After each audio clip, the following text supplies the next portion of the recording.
Bonjour à toutes et à tous et bienvenue dans Cinefiles pour cette critique du film Les Misérables, un film sorti en 2013, un film de Tobe Hooper, un film avec toute une brochette d'acteurs très connus, Hugh Jackman, Russell Crowe, Anne Hathaway, Amanda Seyfried, Eddie Redmayne, Helena Bonham Carter, Sacha Baron Cohen et bien d'autres. C'est un film qui a coûté 61 millions de dollars, il en a récolté plus de 310 dans le monde au début février 2013. C'est un film qui dure 2h37 minutes, c'est énormément long, et pour un synopsis très compliqué, voilà, ça raconte le destin de plein de gens. On va dire Jean Valjean est un ancien bagnard qui est devenu maire et qui va s'occuper de Cosette à la mort de son amie Fantine. Pendant que Javert cherche par tous les moyens à révéler sa véritable identité, à Jean Valjean bien sûr. Donc voilà, c'est une histoire très compliquée qui s'étale quand même sur une sacrée longue durée. Ce film, c'est le méga drame. Alors là, c'est le mélodrame puissance 10, on a l'impression que tout le monde va mourir à la fin du film.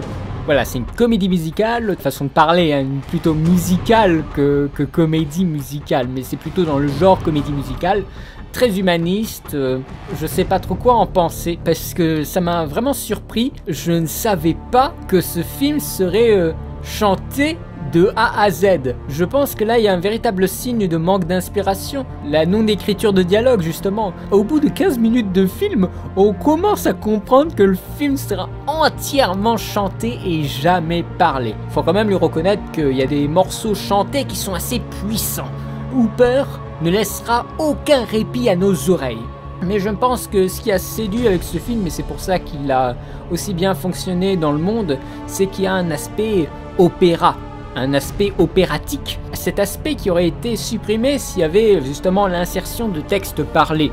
Mais j'ai l'impression que la France n'a jamais vraiment été le pays avec cette culture du musical. Mais ici vraiment, dans ce film-là, on raconte des histoires à travers le chant tout le temps. Alors au niveau des personnages, moi je suis fan de Hugh Jackman, donc là dans le rôle de Jean Valjean, je trouvais qu'il a été au top.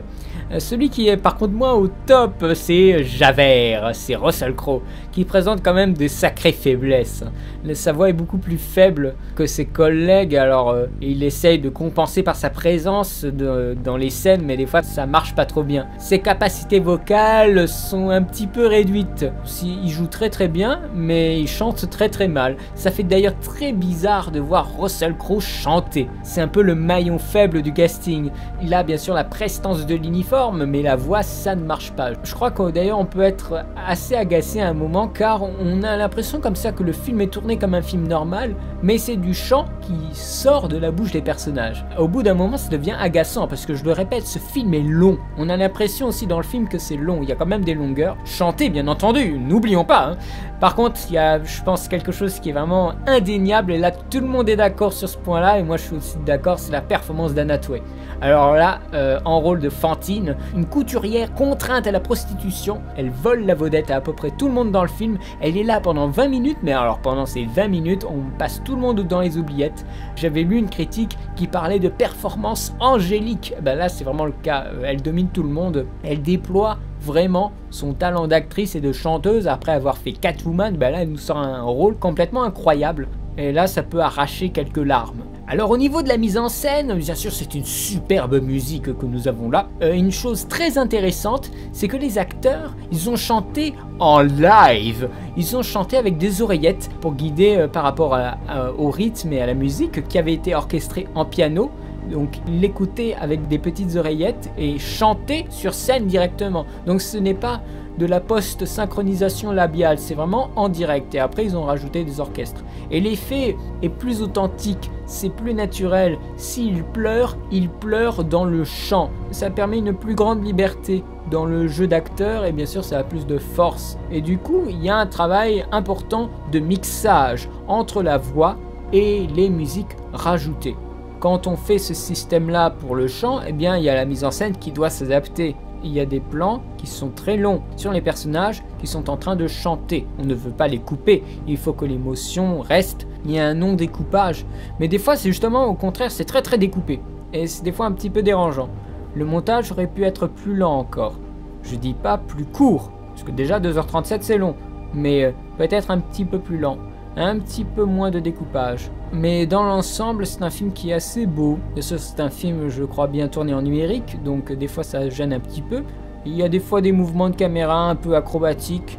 Les décors sont bien, c'est pas folichon, mais des fois ça fait vraiment carton-pâte. Hein. Des fois ça fait cheap pour le budget qu'ils avaient, mais je crois que c'est dans l'esprit de la comédie musicale, des fois de proposer des décors un peu artificiels pour faire ressortir le caractère performance authentique des personnages qui chantent. Alors pour conclure, si je devais lui mettre une note à cette comédie musicale, ce serait un 13 sur 20.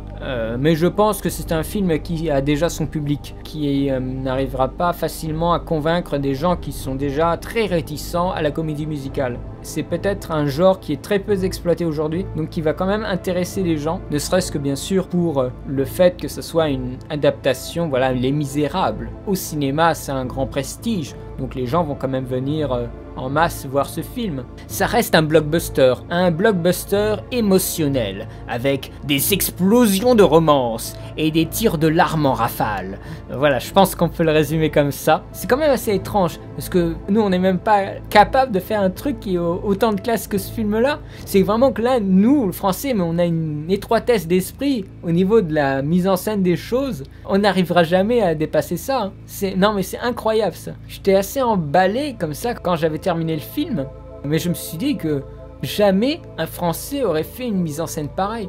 Il aurait fait un truc tout étriqué, tout renfermé, pas cette espèce de puissance onirique, de puissance d'opéra que justement propose cette version des Misérables. Moi ça me gêne et ça m'attriste d'ailleurs. Mais bon, ce Misérable-là, ce film-là est un bon film. Et je pense que ce sera aussi un film à voir si on est avec quelqu'un, un film qu'il faut voir en couple parce que c'est très émotionnel, c'est très fort, il y a des sentiments d'amour très forts. Donc je pense que c'est un film qui fait pleurer les couples. Donc allez voir ce film si vous aimez la romance, si vous aimez les grands élans lyriques et chantés. Je pense que vous allez beaucoup aimer Les Misérables. Sur ce, j'ai terminé ma critique, j'espère qu'elle vous plaira. N'hésitez pas à laisser des commentaires, ça m'intéresserait d'avoir votre avis sur ce film-là. Je vous souhaite une bonne journée, une bonne semaine et je vous dis à très bientôt pour de nouvelles vidéos sur le cinéma. Allez, salut!